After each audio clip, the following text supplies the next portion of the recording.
I moved up to the Arctic to write a book of poems, actually. And it was set in two sections, 24 Hours of Light and 24 Hours of Darkness. And so that's a year up there. And I was living completely alone on an island in the Norwegian Sea. And so I had a lot of time to myself. And you can only write poems so many hours a day, but prose you can really work on. So I wound up writing a novel in addition to the poems, which I hadn't realized that I would do that. There was such a like an interesting pairing of things being sort of stunning or because they're odd, but also because they're like very dear.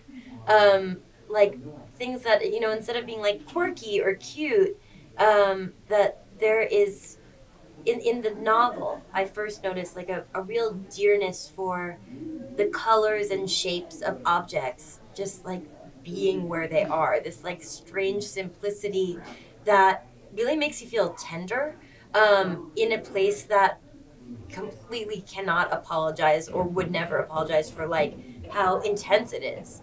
Lofoten in Norway where we shot is just an incredibly intense landscape. And it takes your breath away. And then there are these like sweet little pancake houses. And instead of doing what you would normally do, like to fetishize that cuteness, or how odd it is that it's like nestled at the foot of this like crazy mountain, everything is paired up in a nice way.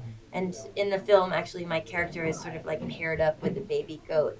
And that is something that could be like really twee, sort of, and, like adorkable. But instead, it really, I think, one of the things that I love about our film is that it is many things put together at once and that aren't meant to go together because they're like part of a really understandable, coherent palette, but because they are part of something that has an environment that is a multitude, which is like really powerful, I think. On a practical level, for me, honestly, I'll just like the script was great and beautiful. I did not and have not read the book yet, There you go. but this is on a practical level for me to like see if I can do it. I just kind of read it over and over to see like, oh, can I do this character? And sometimes I feel like I can, and sometimes I can't.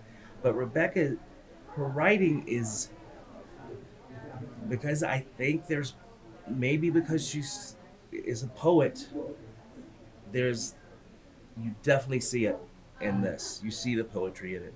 And the film to me is poetic. And I think David picked up on some of that poetry in the words and put the visual poetry there. So Rebecca's writing is poetic and it's sweet and layered.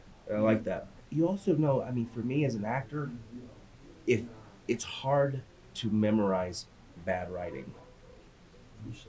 And I think I got all of my lines right in this because when the writing is good. Do you agree with that? I do. It's so much easier That to is so memorize. true. Yeah. Yeah.